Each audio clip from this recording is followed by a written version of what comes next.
ವಿಶೇಷ ಕಾರ್ಯಕ್ರಮಕ್ಕೆ ಸ್ವಾಗತ. ನಾನು ಸ್ಮಿತಾ ರಂಗನಾಥ್. ನಿನ್ನೆ ಬೀದರ್ನಲ್ಲಿ ಈಶ್ವರ್ ಖಂಡ್ರೆ ಅವರ ಅಧ್ಯಕ್ಷತೆಯಲ್ಲಿ ನಡೆದ ಕೆಡಿಪಿ ಸಭೆ ಅಕ್ಷರಶಃ ಬಿಜೆಪಿ ಶಾಸಕರು ಹಾಗೆ ಕಾಂಗ್ರೆಸ್ನ ಎಂಎಲ್ಸಿ ಕೈ ಮಿಲಾಯಿಸುವ ಹಂತಕ್ಕೆ ಹೊಟ್ಟೋಯ್ತು.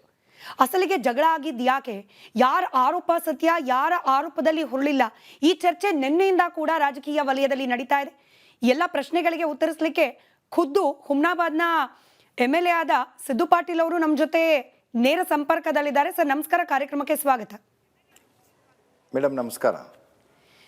ಸಿದ್ದು ಪಾಟೀಲ್ ಸರ್, ನಿನ್ನೆ ಏನಾಯ್ತು ಅಂತ ಹೇಳಿ ತಾವು ಯಾವುದೋ ಒತ್ತುವರಿ ಬಗ್ಗೆ ಮಾತನಾಡ್ತಾ ಇದ್ರಿ. ಇದ್ದಕ್ಕಿದ್ದ ಹಾಗೆ ಪಕ್ಕದಲ್ಲೇ ಇದ್ದ MLC ಅವರು ಬರ್ತಾರೆ, ನಿಮ್ಮ ಕೊರಳು ಪಟ್ಟಿ ಹಿಡಿಯೋ ಪ್ರಯತ್ನ ಮಾಡ್ತಾರೆ, ನೀವು ರೆಸಿಸ್ಟ್ ಮಾಡ್ತೀರಿ. ಆಕ್ಚುಲಿ ಜಗಳ ಕಾರಣ ಏನು ಮೂಲಭೂತವಾಗಿ? ಮೇಡಮ್ ತಾವು ನೋಡ್ಬೋದು, ಏನು ಜಿಲ್ಲೆಯ ಪ್ರಗತಿಯ ಬಗ್ಗೆ ನಮ್ಮ ಜಿಲ್ಲಾ ಉಸ್ತುವಾರಿಯ ಸಚಿವರ ಅಧ್ಯಕ್ಷತೆಯಲ್ಲಿ ಪ್ರತಿ 3-4 ತಿಂಗಳಿಗೊಮ್ಮೆ ಈ KDP ಸಭೆಯನ್ನು ಆಯೋಜಿಸಲಾಗಿತ್ತು. ಅದೇ ನಿನ್ನೆನೂ ಕೂಡ ಅಧ್ಯಕ್ಷರ ಒಂದು ಅಪ್ಪಣೆ ಮೇರೆಗೆ ಈ ಒಂದು ಜಿಲ್ಲಾ KDP ಸಭೆಯಲ್ಲಿ ಏನು ಪ್ರಾರಂಭವಾಗಿತ್ತು KDP ಸಭೆ, ಅವಾಗೆ ಅನುಪಾಲನಾ ವರದಿ ಬಗ್ಗೆ ಮಾತಾಡ್ತಾ ಇದ್ದೆವು. ನಾನು ಕಳೆದ ಒಂದು KDP ಸಭೆಯಲ್ಲಿ ಕೂಡ ನಾನು ಅಧ್ಯಕ್ಷರಿಗೆ 2 ಪ್ರಶ್ನೆಗಳನ್ನು ಕೂಡ ಕೇಳಿದೆ. ಆ ಒಂದು KDP ಪ್ರಶ್ನೆ ಕೇಳಿದ ಒಂದು ರೈಟಿಂಗ್ನಲ್ಲಿ ಅವರು ಕೂಡ ಕೊಟ್ಟಿದ್ರು, ಆದರೆ ನನಗೆ ಸಹಮತಿ ಇರಲಿಲ್ಲ ಅದರ ಬಗ್ಗೆ.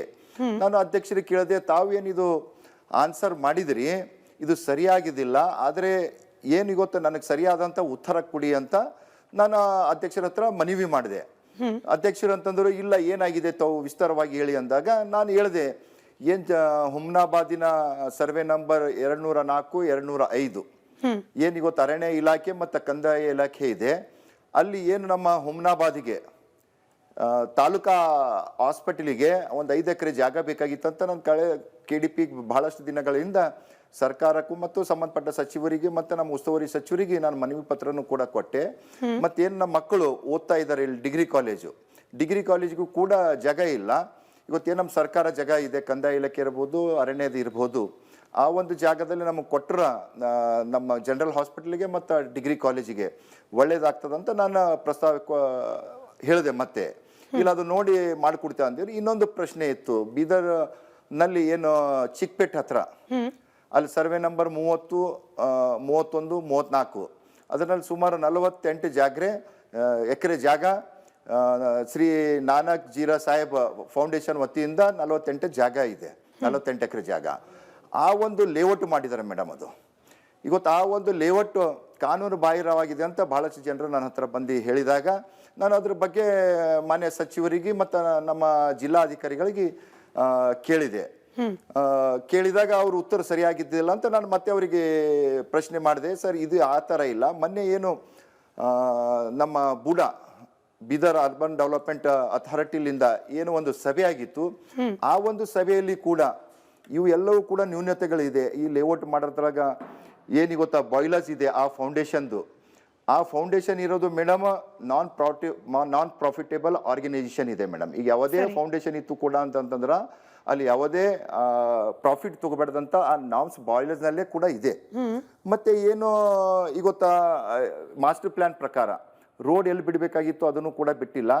ಮತ್ತೆ ಸರ್ಕಾರಕ್ಕೆ ಏನು CSI ಟು ಮತ್ತೆ ಗಾರ್ಡನ್ ಜಾಗ ಬಿಡಬೇಕಾಗಿತ್ತು ಅದನ್ನು ಕೂಡ ಅಂತಂದ್ರೆ ನೀವೇ ಹೇಳಿದ ಈ ಚಿಕ್ಕಪೇಟ್ನ ಸರ್ವೆ ನಂಬರ್ 30, 31, 34 ಇದ್ರ ಬಗ್ಗೆ ನಿಮಗೆ ಜಾಗ ಅಥವಾ ಅದು ಸೇರಿದ ಫೌಂಡೇಶನ್ ಬಗ್ಗೆ ಕಾಳಜಿ ಇಲ್ಲ. ಇದರಲ್ಲಿ ಭೀಮಾರಾವ್ ಪಾಟೀಲ್ ಅವರ ಮಗನ ಇನ್ವಾಲ್ವ್ಮೆಂಟ್ ಇದೆ ಅನ್ನೋದು ನಿಮಗೆ ಹೆಚ್ಚು ಆಸಕ್ತಿ ಕಾರಣವಾಗ್ತಿದೆ. ಹಾಗಾಗಿ ಇದೇ ವಿಚಾರವನ್ನ ಡೆಲಿಬರೇಟ್ ಆಗಿ ಪದೇ KDP ಸಭೆಯಲ್ಲಿ ನೀವು ಪ್ರಸ್ತಾಪ ಮಾಡ್ತಿದ್ದೀರಿ ಅನ್ನೋ ಆರೋಪ ಇದೆ. ಈಗ ನೋಡಿ ಮೇಡಮ್, ಸಾರ್ವಜನಿಕವಾಗಿ ನಾವು ಒಂದು ಜನಪ್ರತಿನಿಧಿಗಳು, ಸಾರ್ವಜನಿಕರು ಯಾವುದೇ ಕುಂದುಕೊರತೆ ತೊಗೊಂಡು ಬಂದಿದಾಗ ಅದು ನಿವಾರಣೆ ಮಾಡೋದಂತ ನಮ್ಮ ಕರ್ತವ್ಯ ಇದೆ ಮೇಡಮ್. ಇವತ್ತಾ ಆ ಏನು ಫೌಂಡೇಶನ್ ಇದೆ, ಶ್ರೀ ನಾನಕ್ ಜೀರಾ ಸಾಹೇಬ್ ಫೌಂಡೇಶನ್ ಏನಿದೆ, ಅದು ಮೈನಾರಿಟಿ ಜನರಿಗೆ ಸೇರಿದ್ದು, ನಮ್ಮ ಸಿಖ್ ಜನರಿಗೆ ಸೇರಿದ ಅಂತ ಒಂದು ಭೂಮಿ ಇದೆ ಮೇಡಮ್. ನಾನು ಹೇಳೋದಿಷ್ಟೇ, ಇವತ್ತೇನು ಆ ಒಂದು ಫೌಂಡೇಶನ್ ಇದೆ, ಇವತ್ತೊಂದು ಸಿಖ್ ಜನರು ಅಲ್ಲೇನು ಬರ್ತಾರೆ, ಇವತ್ತ ಪವಿತ್ರವಾದಂಥ ಒಂದು ಸ್ಥಳ ಇದೆ. ಇವತ್ತು ಇಡೀ ಭಾರತ ದೇಶದಿಂದ ಇಲ್ಲಿ ಗುರುನಾನಕ್ ಇದು ಒಂದು ಪುಣ್ಯ ಭೂಮಿನಲ್ಲಿ ಬಂದು ಇವತ್ತು ಆಶೀರ್ವಾದ ಪಡ್ಕೊಂಡು ಹೋಗ್ತಾ ಇದ್ದಾರೆ. ಆ ಇದ್ದಂಥ ಜನರಿಗೆ ಸೌಲಭ್ಯಗಳನ್ನು ಮಾಡಲಿ ಮೇಡಮ್. ಅದರೊಳಗೆ ಏನು ತಪ್ಪಿದೆ? ಅದೇನು ಬ್ಯಾಡ್ ಅಂತ ಇದ್ದೆವು. ನಾನು ಹೇಳೋದೇನು, ಆ ಫೌಂಡೇಶನ್ ಜಾಗ ಫೌಂಡೇಶನ್ಗಿರಲಿ. ಇದರಲ್ಲಿ ಲಾಭದಾಯಕ ಲೇಔಟ್ ಮಾಡಿ ಎಲ್ಲರಿಗೆ ಮಿಕ್ಸಪ್ ಮಾಡ್ಕೊಂಡು ಅದನ್ನಲ್ಲಿ ಯಾಕೆ ಲಾಭದಾಯಕ ತಗೋತಾ ಇದ್ದಾರೆ? ಅದು ತಪ್ಪಿದೆಯಲ್ಲ ಮೇಡಮ್. ಅದು ಆ ಜನರಿಗೂ ಕೂಡ ಅನ್ಯಾಯ ಆಗ್ತಾ ಇದೆ. ಆ ಜನರಿಗೆ ನ್ಯಾಯ ಕೊಡಿಸುವಂತ ಕಾರ್ಯ ನಾವು ಮಾಡಬೇಡದ ಗೊತ್ತಾ ಮೇಡಮ್? ಲಾಭ ಯಾರು ತಗೊಳ್ತಿರೋದು? ಇವತ್ತು ನೋಡಿ ಏನು ಗೊತ್ತಾ, ಅದ್ರ ಅಧ್ಯಕ್ಷ ಇರ್ಬೋದು, ಮತ್ತೆ ಅದರಲ್ಲಿ ಯಾರ್ಯಾರು ಈಗ ಅದರಲ್ಲಿ ತಾವು ನೋಡ್ಕೋಬಹುದು. ಅದು ನಾನು ನಿಮಗೆ ಡಾಕ್ಯುಮೆಂಟ್ಸು ನನ್ನ ಹತ್ರ ಇದೆ, ಕೊಡ್ತೀನಿ. ಇವತ್ತು ಮಾಜಿ ಸಚಿವರಾದಂಥ ರಾಜಶೇಖರ್ ಪಾಟೀಲ್ ಅವರು ಸುಪುತ್ರರಾದಂಥ ಅಭಿಷೇಕ್ ಪಾಟೀಲ್ ಅವರು ಕೂಡ ಅದರಲ್ಲಿ ಡಿ ಕೊಟ್ಟಿದ್ದಾರೆ ಗೊತ್ತಾ. ನನಗೂ ಕೂಡ ನಾನು ಮಾಹಿತಿ ತೊಗೊಂಡಿದ್ದ, ಅವರು ಕೊಟ್ಟರು. ಇವರು ರಾಜಕೀಯ ಒಂದು ವ್ಯಕ್ತಿಗಳಾಗಿ ಆ ಫೌಂಡೇಶನ್ ಅಲ್ಲಿ ಯಾಕೆ ಇದು ಮಾಡ್ಕೋಬೇಕು ಅವರು? ಅದರಲ್ಲಿ ನಿಮಗ್ ಕೋಪ ಬರ್ಲಿಕ್ಕೆ ಅಥವಾ ನೀವು ಪದೇ ಪದೇ ಈ ವಿಚಾರ ಪ್ರಸ್ತಾಪ ಮಾಡೋಕೆ ಕಾರಣನ? ಅಲ್ಲ ಮೇಡಮ್, ಇವತ್ತ ಜನರಿಗೂ ಕೂಡ ನಾವು ನ್ಯಾಯ ಒದಗಿಸುವಂತ ಕಾರ್ಯ ಮಾಡ್ಕೊಂಡು ಹೋಗ್ಬೇಕು ಮೇಡಮ್. ಇವತ್ತು ಸಿಖ್ ಜನರು ನಮ್ಮಲ್ಲಿ ಜಿಲ್ಲೆಯಲ್ಲಿ ಬಹಳಷ್ಟು ಕಮ್ಮಿ ಇದ್ದಾರೆ ಮೇಡಮ್. ಅವರಿಗೆ ಅವರ ಏನು ಫೌಂಡೇಶನ್ ಅಂತಂದ್ರೆ ಇವತ್ತು ಒಬ್ಬರದೇ ಇರಲ್ಲ ಆ ಜಾಗ. ಆ ಪೂರಾ ಮೈನಾರಿಟಿ ಸಿಖ್ ಜನರಾದ ಒಂದು ಜಾಗ ಇದೆ ಮೇಡಮ್. ಈಗ ಅದಕ್ಕೆ ಲಾಭದಾಯಕ ಮಾಡ್ಕೊಂಡು ಯಾಕೆ ಆ ಜನರಿಗೆ ಅನ್ಯಾಯ ಮಾಡ್ತಾ ಇದಾರ? ನೀವು MLA ಆಗಿರೋದು ಅವರ ಭಿಕ್ಷೆ ಅಂತೆ, ಅವರ ಭಿಕ್ಷೆಯಿಂದಲೇ ನೀವು MLA ಆಗಿದ್ದಾರೆ ಅಂತ ಹೇಳಿ ಅವ್ರು ಹೇಳ್ತಿದ್ದಾರೆ. ನೀವು ನೋಡಿದ್ರೆ ಜನರ ಆಶೀರ್ವಾದ ಅಂತ ಹೇಳ್ತಿದ್ದೀರಿ ಮೇಡಮ್. ಅವ್ರ ಭಿಕ್ಷೆ ಕೊಟ್ಟಿರ್ಬೇಕು ಯಾರಿಗೆ? ಎಷ್ಟು ಮಂದಿಗೆ MLA ಮಾಡಿದ್ದಾರೆ ತೋರಿಸಿ. ಅವರು ಎಷ್ಟು ಜನರಿಗೆ ತೋರಿಸಿದಾರ? ಅವ್ರ ಫ್ಯಾಮಿಲಿಯಲ್ಲಿ ಅವ್ರ ತಮ್ಮ ಒಬ್ಬ MLC ಗ್ರಾಜ್ಯುಯೇಟ್ ಕಾನ್ಸ್ಟಿಟ್ಯೂನ್ಸಿಲಿಂದ, ಅವ್ರು ಇನ್ನೊಬ್ಬ ನಗರ ಸ್ಥಳೀಯ ಸಂಸ್ಥೆಯಲ್ಲಿಂದ ಅವರು MLA MLC ಅವರು, ಅವ್ರ ಮಗ DCC ಬ್ಯಾಂಕ್ ಉಪಾಧ್ಯಕ್ಷ, ಸಹಕಾರ ಕ್ಷೇತ್ರದಾಗ ಉಪಾಧ್ಯಕ್ಷ ಆಗಿದಾರ. ಇವ್ರು ಯಾರಿಗೆ ಎಷ್ಟು ಜನರಿಗೆ ಬೆಳೆಸಿದಾರ ಹೇಳಂತ ಹೇಳಿ. ಅವ್ರಿಗೆಲ್ಲಾನು ಕೂಡ ಬೇಕು, ಅವ್ರ ಅಣ್ಣ ತಮ್ಮರಿಗೆ ಬೇಕು ಮೇಡಮ್. ಅದನ್ನು ಕೂಡ ಹೇಳ್ತಾ ಇದ್ದೀನಿ ನಾನು ನಿಮಗೆ. ಗೊತ್ತ ಎಲ್ಲಾ ಕಡೆ ಜನರು ಅದೇ ಮಾತಾಡ್ತಾ ಇದಾರ. ಬಟ್ ಅವ್ರು ಯಾಕೆ ಹಂಗೆ ಹೇಳ್ತಾರೆ? ಯುವಕನಾಗಿ ಮೊದಲೇ ಚುನಾವಣೆಯಲ್ಲಿ ನಾನು ಇಲ್ಲ, ಈ ಮಾತನ್ನ ಕೇವಲ ರಾಜಶೇಖರ್ ಪಾಟೀಲ್ ಅವ್ರು ಮಾತ್ರ ಅಲ್ಲ, ನಿನ್ನೆ ಆ ಗಲಾಟೆ ಸಂದರ್ಭದಲ್ಲಿ ಭೀಮರಾವ್ ಪಾಟೀಲ್ ಅವ್ರ ಬಾಯಲ್ಲೂ ಇದೇ ಬಂತು. ನಮ್ಮಿಂದಾಲೇ MLA ಆಗಿರೋದು ಸಿದ್ದು ಪಾಟೀಲ್, ನಾವ್ ಇಲ್ದೆ ಹೋಗಿದ್ರೆ MLA ಆಗಕ್ ಸಾಧ್ಯನೇ ಇಲ್ಲ. ಹಿಂಗ್ ಯಾಕೆ ಹೇಳ್ತಾರೆ ಹಾಗಾದ್ರೆ? ಅವ್ರದ್ದು ಯಾವುದೇ ರೀತಿ ಸಹಕಾರ ನಿಮಗಿಲ್ಲ ಅನ್ನೋದಾಗಿದ್ರೆ ಅವ್ರಿಗೆ ಆ ಕಾನ್ಫಿಡೆನ್ಸ್ ಎಲ್ಲಿಂದ ಬರ್ತಿದೆ ಹಿಂಗ್ ಹೇಳಲಿಕ್ಕೆ? ಮೇಡಮ್ ಒಂದು ಮಾತು ತಮ್ಮ ಮಾಧ್ಯಮ ಮುಖಾಂತರ ಕೇಳಿ ಮೇಡಮ್. ತಮ್ಮ ಮಾಧ್ಯಮ ಮುಖಾಂತರ ಅವ್ರಿಗೆ ನಾನು ಕೇಳಕ್ ಇಚ್ಛೆ ಪಡ್ತಿದ್ದೀನಿ. ನನಗೆ MLA ಮಾಡ್ಲಾಕ ಅವ್ರು ಏನೇನ್ ಸಹಾಯ ಮಾಡಿದಾರ ಅಂತ ಅವ್ರು ಮನ ಬಿಚ್ಚಿ ಹೇಳಂತ ಹೇಳಿ. ನಾನು ಭಾರತೀಯ ಜನತಾ ಪಕ್ಷದ ಒಂದು ಕಾರ್ಯಕರ್ತನಾಗಿ ಇವತ್ತನ್ನ ಕಣಕ್ಕಿಳಿದಿ ನನ್ನನ್ನು ಹುಮನಾಬಾದ್ ಮತಕ್ಷೇತ್ರ ಜನರು ಗೆಲ್ಲಿಸಿದಾರ. ಈಗ ನನ್ನ ಅಪೋಸಿಟ್ ಕ್ಯಾಂಡಿಡೇಟ್ ರಾಜಶೇಖರ್ ಪಾಟೀಲ್ ಅವರು, ಕರೆಕ್ಟಾ? ಮತ್ ಅವ್ರು ಯಾಕೆ ನಂಗೆ MLA ಮಾಡಿದ್ರು ಹೇಳಿ? ಮತ್ತೆ ನನಗೆ ಸಪೋರ್ಟ್ ಮಾಡಿದಾರ ಅವರು? ಅವ್ರು ನನಗೆ ಸಪೋರ್ಟ್ ಮಾಡಿದಾರ? ಈಗ ಭೀಮರಾವ್ ಪಾಟೀಲ್ ಆಗ್ಲಿ, ಚಂದ್ರಶೇಖರ್ ಪಾಟೀಲ್, ರಾಜಶೇಖರ್ ಪಾಟೀಲ್ ನನಗೆ ಸಪೋರ್ಟ್ ಮಾಡಿ MLA ಮಾಡ್ಲಂತಾರ. ಮತ್ತೆ ಅವರಿಗೆ ಹುಮನಾಬಾದ್ ಮತಕ್ಷೇತ್ರದ ಮಾಜಿ ಅಂತ ಅವರಿಗೂ 75,000 ಮತ ಹಾಕಿದಾರಲ್ಲ. ಮತ್ತೆ ಯಾಕೆ ಹಿಂಗ್ ಹೇಳ್ತಾರೆ ಹಾಗಾದ್ರೆ? ತಮ್ಮ ಮಾಧ್ಯಮ ಮುಖಾಂತರ ಅವ್ರಿಗೆ ಕೇಳಕ್ ಇಚ್ಛೆ ಪಡ್ತೀನಿ. ಇದು ಕೇಳಂತನ್ರಿ ಅವರಿಗೆ ಮೇಡಮ್, ಕೇಳಿ. ಇವತ್ತು ರಾಜಶೇಖರ್ ಪಾಟೀಲ್ MLA ಆಗಲಕ್ಕ ಹುಮನಾಬಾದ್ ಮತಕ್ಷೇತ್ರದ ನಾನು ಯಾವ ಕಾಂಗ್ರೆಸ್ ಕಾರ್ಯಕರ್ತನಾಗಿ ಇವತ್ತು ನಾವೆಲ್ಲರೂ ಕಾರ್ಯಕರ್ತರುಗಳಾಗಿ ಇವತ್ತು ಅವರಿಗೆ 4 ಸರ್ತಿ ಗೆದಲ್ಸ್ಕೊಂಡು ಬಂದಿದ್ದೇವೆ ಮೇಡಮ್. ಇವತ್ತು ಅದು ಅವ್ರಿಗೆ ನೆನಪಿಟ್ಕೋಬೇಕು. ನಾನು ಒಬ್ಬನೇ ಇಲ್ಲ, ಕ್ಷೇತ್ರದ ಏನು ಕಾಂಗ್ರೆಸ್ ಕಾರ್ಯಕರ್ತರು ಮತ್ತು ಹುಮನಾಬಾದ್ ಮತಕ್ಷೇತ್ರದ ಮಹಾಜನತೆಯಲ್ಲಿಂದ ಇವತ್ತ ಅವ್ರು MLA ಆಗಿದ್ದರು. ಇವತ್ತ ಅವ್ರಿಗೆ ತಿರಸ್ಕರಗೊಂಡಿದ್ದಾರೆ ಹುಮನಾಬಾದ್ ಮತಕ್ಷೇತ್ರ ಜನರು. ಅದಕ್ಕೆ ಒಪ್ಪಬೇಕಲ್ಲ ಅವರು. ಈಗ ಪದೇ ಪದೇ ಅವ್ರು ಹೇಳ್ತಾರ ಇನ್ಸಿಡೆಂಟ್ MLA, ಆಕ್ಸಿಡೆಂಟ್ MLA ಅಂತ ಹೇಳ್ತಾರ ಅವರು. ಇವತ್ತ 1 ಓಟ್ಲಿಂದ ಗೆದಿಲಿ, 1 ಲಕ್ಷ ಓಟ್ಲಿಂದ ಗೆದಿಲಿ, ನಾನು MLA ಇರ್ತೀನಲ್ಲ ಮೇಡಮ್. ಅದು ಈಗ 1 ಓಟ್ಲಿಂದ ಗೆದ್ದವ್ರಿಗೆ ಬೇರೆ, 1 ಲಕ್ಷ ಓಟ್ಲಿಂದ ಗೆದ್ದವ್ರಿಗೆ ಬೇರೆ ಇದೆಯಾ? ನಾನು ಒಂದು ಕೇಳಕ್ಕೆ ಇಚ್ಛೆ ಪಡ್ತೀನಿ ಅವರಿಗೆ. ಬೈ ಎಲೆಕ್ಷನ್ ಅಲ್ಲಿ ಇವತ್ತಿನ ಮುಖ್ಯಮಂತ್ರಿಗಳು ಸನ್ಮಾನ್ಯ ಶ್ರೀ ಸಿದ್ದರಾಮಯ್ಯನವರು ಎಷ್ಟು ಓಟ್ನಲ್ಲಿ ಗೆದ್ದಿದ್ರು ಮೇಡಮ್? 257 ಓಟ್ಲಿಂದ. ಇವತ್ತ ಏನು ಆರೋಗ್ಯ ಸಚಿವರು ಇದ್ದಾರ ದಿನೇಶ್ ಗುಂಡೂರಾವ್, ಲಾಸ್ಟ್ ಎಲೆಕ್ಷನ್ ನಲ್ಲಿ 105 ಓಟ್ಲಿಂದ ಗೆದ್ದಿದ್ರು. ಆದ್ರೆ ಹುಮನಾಬಾದ್ ಮತಕ್ಷೇತ್ರದ ಮಹಾಜನತೆ ನನ್ನನ್ನು 1600ಲಿಂದ ಈ ಕ್ಷೇತ್ರದಿಂದ ಇವತ್ತ ನನ್ನನ್ನು ಗೆಲ್ಲಿಸಿದ್ದಾರೆ. ಇವತ್ತು ಮೇಡಮ್, ನಾವು ಯಾರಿಗೆ ಶ್ರೇಯಸ್ ಕೊಡ್ಬೇಕಿದ್ದು? ಕ್ಷೇತ್ರದ ಮಹಾಜನತೆಗೆ, ನಮ್ಮ ಪಕ್ಷದ ಕಾರ್ಯಕರ್ತರಿಗೆ ಶ್ರೇಯಸ್ ಕೊಡ್ಬೇಕು ಮೇಡಮ್. ನಾನು ಮಾಡೀನಿ, ನೀನು ಮಾಡೀನಿ ಅಂತಂದ್ರೆ ಯಾವುದೂ ಕೂಡ ಆಗಲ್ಲ. ಒಬ್ಬನ ಕೈಲಿಂದ ರಾಜಕೀಯದಲ್ಲಿ ಏನಾರ ಮಾಡ್ಲಕ್ ಆಗುತ್ತಾ? ಯಾರಿಗೂ ಕೂಡ ಆಗಲ್ಲ. ಅವ್ರ ಬಲ್ಲ ಅದೇ ಭ್ರಮೆ ಇದೆ, ಅದೇ ಅಹಂಕಾರ ಇದೆ ಅವ್ರ ಹತ್ರ. ಇವತ್ತು ನಂದು ಅಂತ ಅದು ಒಂದೇ ಇದೆ. ಅದು ಮನುಷ್ಯನ ಹತ್ರ ಯಾವಾಗಿನ ತನಕ ಇರ್ತದ, ಯಾವುದೇ ಒಂದು ಕ್ಷೇತ್ರದಲ್ಲಿ ಮುಂದೆ ಬರ್ಲಕ್ಕೆ ಸಾಧ್ಯ ಆಗಲ್ಲ ಮೇಡಮ್.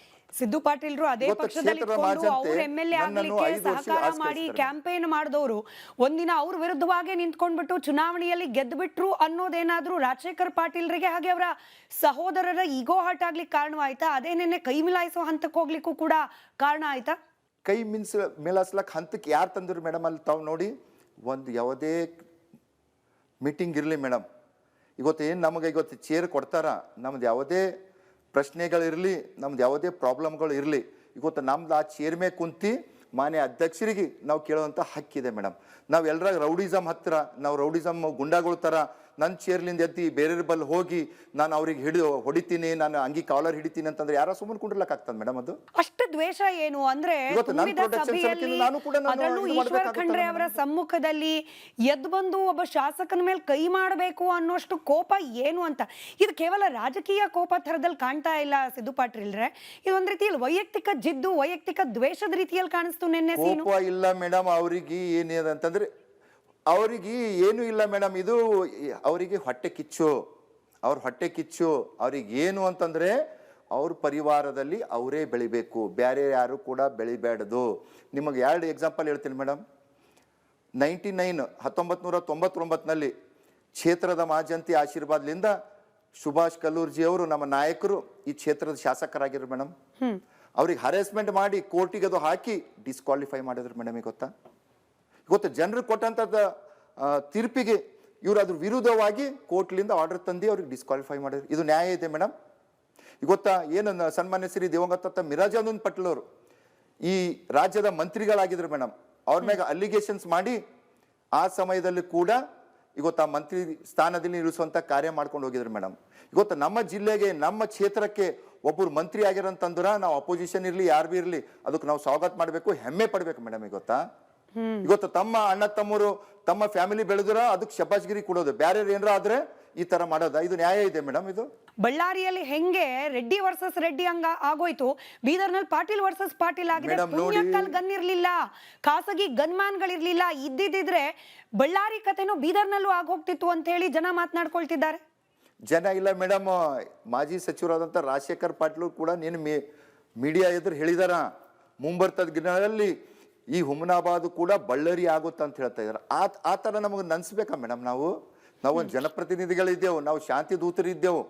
ಅಣ್ಣ ಬಸವಣ್ಣರ ಕರ್ಮಭೂಮಿ ಇದೆ ನಮ್ದು ಹುಮನಾಬಾದ್ ಕ್ಷೇತ್ರ. ನಾವೆಲ್ಲರೂ ಕೂಡ ಅಂಥ ಒಂದು ಪುಣ್ಯ ಭೂಮಿದಲ್ಲಿ ಹುಟ್ಟಿ ಈ ಥರ ಎಲ್ಲ ಫೀಲಿಂಗ್ಸ್ ಯಾಕೆ ಇಟ್ಕೋಬೇಕು ಅವರು? ಇವತ್ತು ಯಾರೇ ತಪ್ಪು ಮಾಡತ್ತರೂ ಕೂಡ ನಾವು ಅವ್ರಿಗೆ ಕಿವಿ ಹಿಂಡಿ ಹೇಳಬೇಕು, ಇದು ತಪ್ಪಾಗ್ತಾ ಇದೆ, ನಾವು ಇದು ಸರಿಪಡಿಸ್ಕೊಂಡು ಹೋಗಬೇಕು, ನಾವು ಒಳ್ಳೇದು ಮಾಡಬೇಕು. ಇರೋ ತನಕ ಜನರು ನಮಗೆ ಎದಕ್ಕೆ ಆರಿಸಿ ಕೇಳಿಸ್ತಾರೆ ಮೇಡಮ್? ಆ ಜನರ ಕಷ್ಟ ಸುಖದಲ್ಲಿ ದೀನದಲಿತರ ಹಿಂದುಳಿದ ಬಡ ಜನರ ಕಣ್ಣು ಒರೆಸುವಂಥ ಕಾರ್ಯ ಇವತ್ತು ನಾವು ಜನಪ್ರತಿನಿಧಿಗಳು ಮಾಡ್ಬೇಕು ಮೇಡಮ್. ಗೊತ್ತಾ? ಅದೆಲ್ಲ ಬಿಟ್ಟು ಇವತ್ತು ಸೆಕೆಂಡ್ ಬಳ್ಳಾರಿ ಆಗ್ತದಂತಂದ್ರೆ ಇದು ಏನು ಸಂದೇಶ ಕೊಡ್ತಾ ಇದ್ದಾರೆ ಇವತ್ತು ಮೇಡಮ್? ಅವರು ಏನು ಸಂದೇಶ ಕೊಡ್ತಾರೆ ಗೊತ್ತಾ? ಸೆಕೆಂಡ್ ಬಳ್ಳಾರಿ ಆಗ್ಬೇಕಂತ ಅವ್ರಿಗೆ ಮಾ ಜನತೆ ಇದೇ ಕನ್ಸುಗಳು ಕಟ್ಕೊಂಡು ಇವತ್ತು ನಮಗೆ ಆರಿಸಿ ಕೇಳಿಸ್ತಾ ಇದ್ದಾರಾ?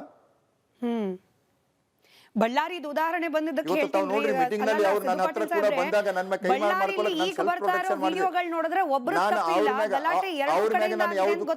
ಯಾವುದು ಕೂಡ ಕೈ ಮಾಡಿಲ್ಲ. ಈಗ ರಾಜಶೇಖರ್ ಪಾಟೀಲ್ರು ಸಹೋದರರು ಅವ್ರದ್ದು ಮಾತ್ರ ತಪ್ಪ, ಗಲಾಟೆ ಗೂಂಡಾಗಿರಿ ಕೇವಲ ಅವ್ರ ಕಡೆಯಿಂದ ಮಾತ್ರ ಬರ್ತಿರೋದಾ? ಸಿದ್ದು ಪಾಟೀಲ್ರು ತುಂಬಾ ಸಾಧು ಸ್ವಭಾವದ ವ್ಯಕ್ತಿನ ಅಂತ ಜನ ಪ್ರಶ್ನೆ ಮಾಡ್ತಾರೆ ಮೇಡಮ್. ಇವತ್ತು ಇದು ಒಂದೇ ಇಲ್ಲ,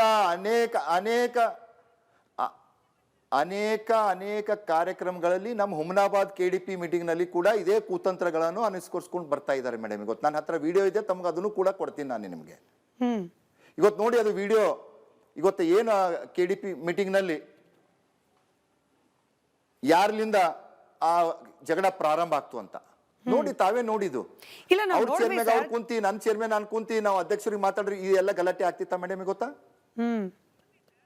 ಇದು ಆಗ್ತಿತ್ತ ಮೇಡಮ್? ಇದ್ರಲ್ಲಿ ಯಾರು ತಪ್ಪಿದೆ ತಾವೇ ನೋಡಿ ಹೇಳಿ. ಇದ್ರಲ್ಲಿ ಇವತ್ತು ನನಗೆ ಎಷ್ಟೋ ಜನರು, ಇವತ್ತು ಎಷ್ಟೋ ಮುಖಂಡರುಗಳು ಎಲ್ಲರೂ ಕೂಡ ಹೇಳ್ತಾ ಇದಾರ, ಅವ್ರು ಎದ್ದು ಬಂದು ನಿಮ್ಮ ಹತ್ರ ಬರ್ತಿಲ್ಲ ಅಂದ್ರೆ ಇದು ಕೂಡ ಜಗಳನೇ ಆಗ್ತಾ ಇಲ್ಲ. ಇದಕ್ಕೆ ಜಗಳಕ್ಕೆ ಯಾರ ಕಾರಣಭೂತರಿದ್ರಂದ್ರ ಭೀಮರಾವ್ ಪಾಟೀಲ್ ಡಾಕ್ಟರ್ ಚಂದ್ರಶೇಖರ್ ಪಾಟೀಲ್ ಅವರು. ನಾನು ಮತ್ತದೇ ಕೇಳ್ತೀನಿ ಅಂದ್ರೆ ನೋಡಿ ಅವರಿಗೆ ಗೊತ್ತಾಗುತ್ತೆ. ನಾನು ಅವರ ಯಾವ್ದು ಕೂಡ ಕದ್ದಿ ಕುಟುಂಬದ ಮುಚ್ಚಿ ಕೆಲ ಹೇಳ್ತಾ ಇಲ್ಲ, ನಾನು ಯಾವುದೇ ವ್ಯವಹಾರಗಳ ಕಿರಿಕಿರಿ ವಿಚಾರವನ್ನ ಹೇಳ್ತಾ ಇಲ್ಲ. ಇಟ್ಕೊಂಡು ನೀವು ರಾಜಕೀಯ ದ್ವೇಷ ಸಾಧಿಸ್ತಿರೋದೇ ಈ ಮಟ್ಟಿಗೆ ಕೋಪ ಬರ್ಲಿಕ್ಕೆ ಕಾರಣ. ನೀವ್ ಯಾವಾಗ ರಾಜಶೇಖರ್ ಪಾಟೀಲ್ ಮಗನ ವಿಚಾರನ ಆಚೆ ತಂದ್ರಿ, ಯಾವಾಗ ಭೀಮರಾವ್ ಪಾಟೀಲ್ ಅವ್ರ ವ್ಯವಹಾರದ ಬಗ್ಗೆ ಆಚೆ ತರ್ಲಿಕ್ಕೆ ಪ್ರಯತ್ನ ಪಡ್ತಿದ್ದೀರಿ, ನೀವು ಅಂದ್ರೆ ಜನರಿಗೆ ಒಳ್ಳೇದು ಮಾಡ್ತಿದ್ದೀನಿ ಅನ್ನೋದ್ರ ಮುಖವಾಡದ ಅಡಿಯಲ್ಲಿ ಆ ಕುಟುಂಬದ ವಿರುದ್ಧವಾಗಿ ನೀವು ರಾಜಕಾರಣ ಮಾಡ್ತಿದ್ದೀರಿ, ಇದೇ ಆ ಕೋಪಕ್ಕೆ ಕಾರಣ ಅಂತ ಹೇಳ್ತಿದ್ದಾರೆ ಜನ.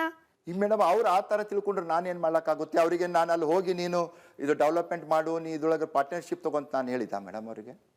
ಗೊತ್ತು, ಜನಸಾಮಾನ್ಯರು ಯಾರೇ ಬರ್ಲಿ ಗೊತ್ತಾ, ಅವ್ರ ಪರವಾಗಿ ನಾವು ಕೆಲಸ ಮಾಡುವಂತ ನಮ್ ಕರ್ತವ್ಯ ಇದೆ ಮೇಡಮ್. ಅದು ನಾನು ಅವ್ರಿಗೆ ಹೇಳಿದೆ, ನೀನು ಇದ್ರೊಳಗೆ ತಗೊಳ್ಳೋ, ನಿಮಗೆ ಇಷ್ಟು ಫಾಯ್ದಾ ಆಗ್ತದ, ನಿಮಗೆ ಇದು ಮಾಡಿ, ಏನೂ ಇಲ್ಲ.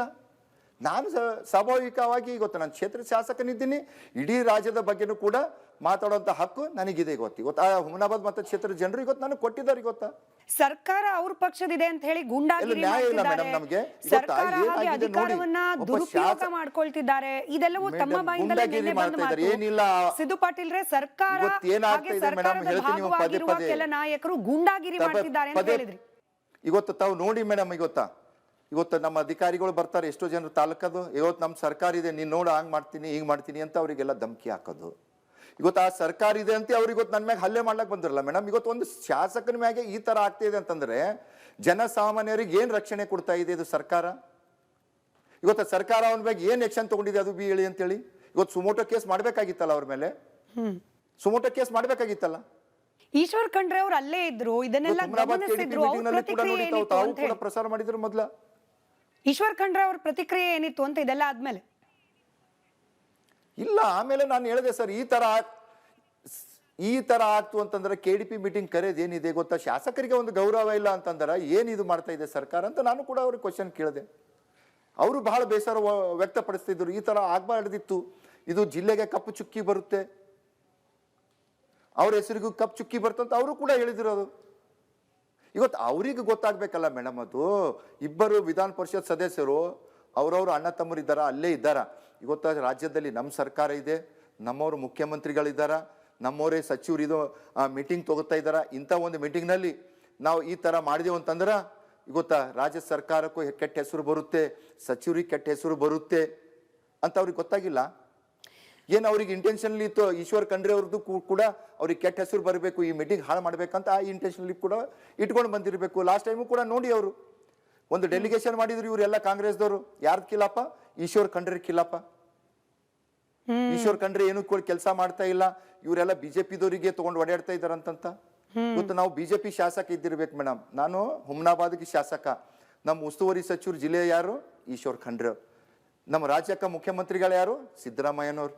ನಮ್ದು ಎಲ್ಲೇ ಯಾವುದೇ ಕೆಲಸಗಳಿತ್ತು ಅಂತಂದ್ರೆ ಯಾರ ಹತ್ರ ನಾವು ಹೋಗ್ಬೇಕು ಹೇಳಿ? ಏನ್ ನಮ್ಮ ಸರ್ಕಾರ ಇದೆ?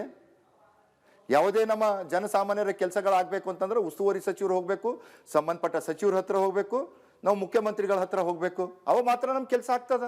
ಇವತ್ತು ನಾನು ಬಿಜೆಪಿ ಶಾಸಕನಿದ್ದೀನಿ, ಅವ್ರು ಕಾಂಗ್ರೆಸ್ ಹರ ಅಂತ ನಾವು ಅವ್ರ ಹತ್ರ ಹೋಗಿಲ್ಲ ಅಂತಂದ್ರೆ ನಾವು ಅಭಿವೃದ್ಧಿ ಕೆಲಸ ಮಾಡ್ಲಕ್ ಆಗುತ್ತಾ ಮೇಡಮ್? ನೀವೇನೋ ಸಿಂಪಲ್ ಆಗಿ ವಿವರಿಸ್ತಿದ್ದೀರಿ ಸಿದ್ದು ಪಾಟೀಲ್ ರೇ, ಬಟ್ ನಮ್ ಕಿವಿಗೆ ಬೀಳೋದೇನು, ಪತ್ರಕರ್ತರ ಕಿವಿಗೆ ಬೀಳೋದೇನು ಅಂದ್ರೆ ಬೀದರ್ ಜಿಲ್ಲೆಯ ಕೆಲ ಬಿಜೆಪಿ ಶಾಸಕರು ನಾಯಕರು ಕೂಡ ಪರೋಕ್ಷವಾಗಿ ಹಾಗೆ ಪ್ರತ್ಯಕ್ಷವಾಗಿನೇ ಈಶ್ವರ್ ಖಂಡ್ರೆ ಅವ್ರ ಪರವಾಗಿದ್ದೀರಂತೆ. ಹೀಗಾಗೇನೆ ಈ ವಿಚಾರನೂ ಕೂಡ ರಾಜಶೇಖರ್ ಪಾಟೀಲ್ರು ಹಾಗೆ ಅವರ ಸಹೋದರರ ಕಣ್ ಕೆಂಪಾಗ್ಲಿಕ್ಕೆ ಕಾರಣವಂತೆ. ಮೇಡಮ್ ಈಗ ಗೊತ್ತಾ, ಚುನಾವಣೆ ಬಂದಾಗ ಪಕ್ಷ, ಚುನಾವಣೆ ಮುಗಿದ ಮೇಲೆ ಅಭಿವೃದ್ಧಿ, ಎಲ್ಲರೂ ಕೈ ಜೋಡಿಸಿದಾಗ ಮಾತ್ರ ಅಭಿವೃದ್ಧಿ ಮಾಡ್ಲಿಕ್ಕೆ ಸಾಧ್ಯ ಇದೆ. ಇವತ್ತು ಮೇಡಮ್, ಇವತ್ತು ನಾವು ಯಾವುದೇ ಅಭಿವೃದ್ಧಿ ಕೆಲಸ ಮಾಡ್ಬೇಕಂದ್ರೆ ನಾವು ಸರ್ಕಾರ ಹತ್ರ ಹೋಗ್ಬೇಕೇ ಆಗುತ್ತೆ. ಇವತ್ತು ನಮ್ಮ ಸರ್ಕಾರ ಇಲ್ಲ ಅಂತ ನಾನು ಹೋಗ್ಲಕ್ಕಾಗುತ್ತಾ? ಹೋಗ್ಬೇಕೇ ಆಗುತ್ತೆ. ನಾವು ಜನರ ಸಾಮಾನ್ಯರು ಏನ್ ಕಷ್ಟಗಳಿದೆ ನಾವು ಸರ್ಕಾರ ಹತ್ರ ಇಡಬೇಕೇ ಆಗುತ್ತೆ. ಈಗ ನಾವು ಸೆಷನ್ ನಲ್ಲಿ ಮಾತಾಡ್ತೇವೆ, ಯಾರ ಹತ್ರ ಮಾತಾಡ್ತೇವೆ? ಸರ್ಕಾರ ಹತ್ರನೇ ಮಾತಾಡ್ತೇವೆ. ಬಟ್ ಅಲ್ಲಿ ಬಂದ ಮಾತುಗಳಿದೆಯಲ್ಲ, ಬೀಪ್ ಹಾಕ್ದಲೆ ಮ್ಯೂಟ್ ಮಾಡ್ದಲೆ ಪ್ರಸಾರ ಮಾಡ್ಲಿಕ್ಕೆ ಆಗ್ಲಿಲ್ಲ. ನಿಮ್ಮ ಬಾಯಲ್ಲೂ ಕೂಡ ತಾಯಿ ಸಂಬಂಧ ಮಾತುಗಳ ಬಂದ್ಬಿಡ್ತು, ಅವ್ರ ಬಾಯಲ್ಲೂ ಕೂಡ ತಾಯಿಗೆ ಸಂಬಂಧಪಟ್ಟ ಮಾತುಗಳು ಬಂದ್ಬಿಡ್ತು.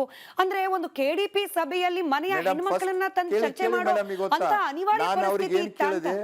ಕೇಳಿ ಮೇಡಮ್, ನಾನ್ ತಾಯಿ ಬಗ್ಗೆ ಇದಿಲ್ಲ, ಕೇಳಿ. ಅವ್ರು ಬಂದಿ ನನಗೆ ಒಡ್ಲೇಕ್ ಬಂದಿ ನಾನು ಕೈ ಕಟ್ಕೊಂಡು ಕುಂಡಿರ್ಬೇಕು. ಆನ್ ಕ್ಯಾಮ್ರಾ ಇದೆ, ನೀವು ಅವರ ತಾಯಿಯಲ್ಲಿದ್ದಾರೆ ಅನ್ನೋದ್ರ ಬಗ್ಗೆ ಪ್ರಶ್ನೆ ಕೇಳಿದ್ದು ಆನ್ ಕ್ಯಾಮ್ರಾ ರೆಕಾರ್ಡ್ ಇದೆ. ಗೊತ್ತಾ ಅಂತ ಒಂದು ಇದ್ರ ಮೇಡಮ್, ನಾನು ಅದು ಯಾಕೆ ಕೇಳಿದೆ ಕೇಳಿ. ನಮ್ಮ ತಾಯಿ ಬಗ್ಗೆದಾಗ ಅವರು ಬೈದರು, ನಾನು ಅವ್ರಿಗೆ ಏನು ಕೇಳಿದೆ, ನಿಮ್ಮ ತಾಯಿ ಎಲ್ಲಿದ್ದಾರೆ ಅದು ಹೇಳು ಅಂತ ಹೇಳಿದೆ. ಯಾಕಂತಂದ್ರೆ ನನಗರ ತಾಯಿ ಇಲ್ಲ. ಇವತ್ತು ಅವ್ರಿಗೆ ತಾಯಿ ಇದ್ದಾರ, ಅವ್ರು ಒಳ್ಳೇದಾಗಲಿ, ಅವ್ರಿಗೆ ಒಳ್ಳೇದಿರಲಿ. ಇವತ್ತು ಸ್ವಂತ ತಾಯಿ ಅವ್ರು ಎಲ್ಲಿದ್ದಾರೆ ಅಂತ ಅದು ಕೇಳಿ ನಾನು ಅವರಿಗೆ. ಸ್ವಂತ ತಾಯಿಗೆ ಗೊತ್ತಾ ಮನೆ ಬಿಡಿಸಿ ಬೀದರ್ನಲ್ಲಿ ಹೋಗಿ ಕಿರೈನಲ್ಲಿ ಇದ್ದಾರೆ ಮೇಡಮ್ ಅವರು. ಅದನ್ನು ಹೇಳ್ತಾ ಇದ್ದೀನಿ ನಾನು. ಗೊತ್ತಾ ಹೇಳಬೇಡ್ದು ಆದರೂ ಕೂಡ ಗೊತ್ತಾ ನಾನು ಹೇಳ್ತಾ ಇದ್ದೀನಿ ಮೇಡಮ್. ಗೊತ್ತಾ ಇವತ್ತು ತಾಯಿ ಬಗ್ಗೆ ಗೌರವ ಇದ್ರೆ ತಾಯಿ ಬಗ್ಗೆದಾಗ ಅವ್ರು ಮಾತಾಡ್ತಾರ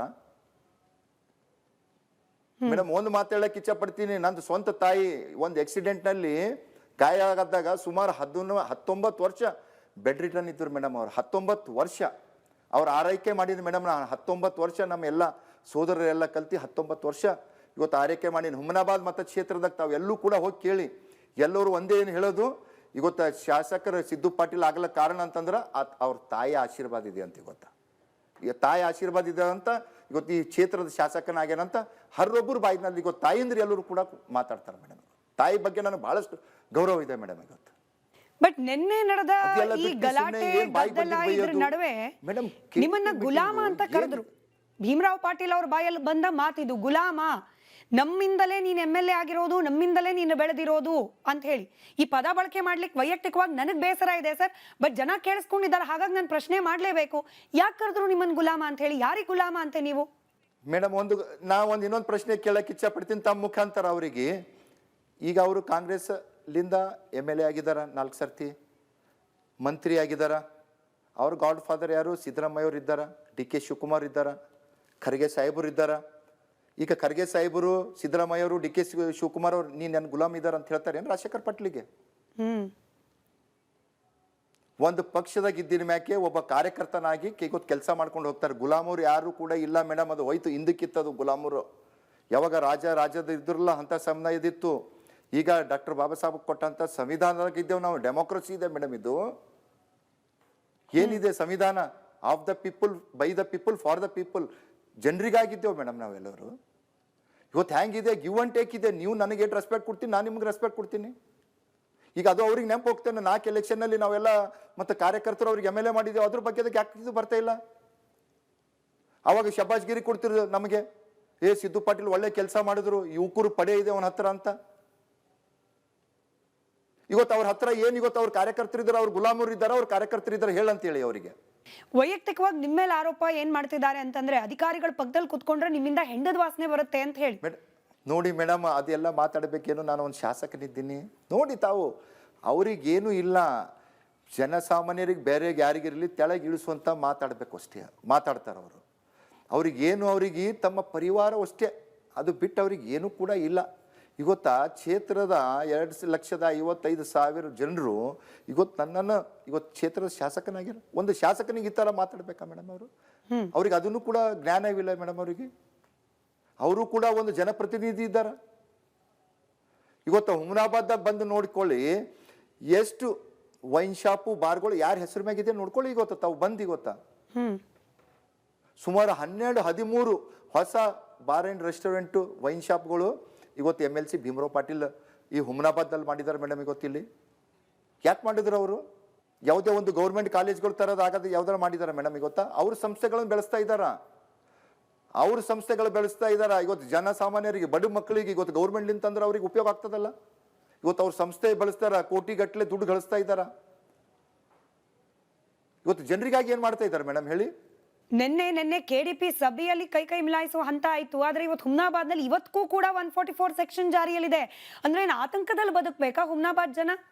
ಮೇಡಮ್ ನೋಡಿ, ನಾನು ಬೀದರ್ನಲ್ಲಿ ಇಲ್ಲಿ ಬಂದಿನ ಮೇಕೆ ಅವಾಗೆ ನಮ್ಮ DSP ಅವ್ರು ಬಂದಿರು ನನ್ನ ಹತ್ರ. ನಾನು ಅವ್ರಿಗೆ ಹೇಳಿದೆ, ಜನಸಾಮಾನ್ಯರಿಗೆ ಯಾಕೆ ತೊಂದರೆ ಆಗ್ತಾ ಇದೆ, ಏನು KDP ಮೀಟಿಂಗ್ನಲ್ಲಿ ಚರ್ಚೆ ಆಗ್ತು, ಅದು ಅಲ್ಲಿಗೆ ಮುಗಿದೋಗ್ತು.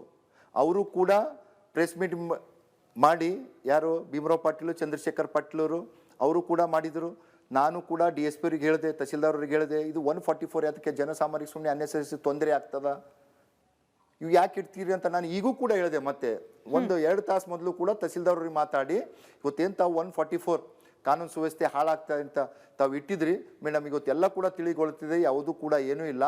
ತಾವು ಇವತ್ತದು 144 ಸೆಕ್ಷನ್ ತಾವು ಏನು ಹಾಕಿದ್ರಿ ಅದು ತೆಗೆದಾಕ್ಬೇಕಂತ ನಾನು ಬೆಳಗ್ಗೆ ಎದ್ದು ಕೂಡ ನಮ್ಮ ಕಾರ್ಯಕರ್ತರಾಗಲಿ ಜನಸಾಮಾನ್ಯರಿಗೆ ಭೇಟಿಯಾಗಿ ನಾನು ಮತ್ತೇನು ಅಭಿವೃದ್ಧಿ ಕಡೆ ಇವತ್ತೇನು ಕೆಲಸಗಳು ಆಗ್ತಾ ಇದೆ ಅಂತ ನಾನು ಮತ್ತೆ ಒಂದು ರೌಂಡು ಕೂಡ ಹಾಕೊಂಡು ಬಂದಿದ್ದೆ ಮೇಡಮ್. ಈ ವೀರಭದ್ರೇಶ್ವರ ಐತಿಹಾಸಿಕ ಪ್ರಸಿದ್ಧ ಪಕ್ಷದವರು ಜಾತ್ರಾ ಮಹೋತ್ಸವ ಯಾರು ಕೂಡ ಇದ್ರ ಬಗ್ಗೆ ಒಂದು ನಿಮ್ಮಿಬ್ಬರ ಚಕಾರ ಅಂತೂ ಕೂಡ ಜಗಳದಿಂದಾಗಿ ಮಾತಾಡಿಲ್ಲ. ತಾವು ನೋಡ್ಬೋದು. ಐತಿಹಾಸಿಕ ಜಾತ್ರಾ ಮಹೋತ್ಸವ ವೀರಭದ್ರೇಶ್ವರ ಜಾತ್ರಾ ಮಹೋತ್ಸವದ ಮೇಲೆ ಕರಿನೆರಳು ಬೀಳ್ತಾ ಇದೆ, ಮುಂದೂಡಲ್ಪಡ್ತಾ ಇದೆ ಅನ್ನೋ ಬೇಸರ ಕೂಡ ಇದೆ.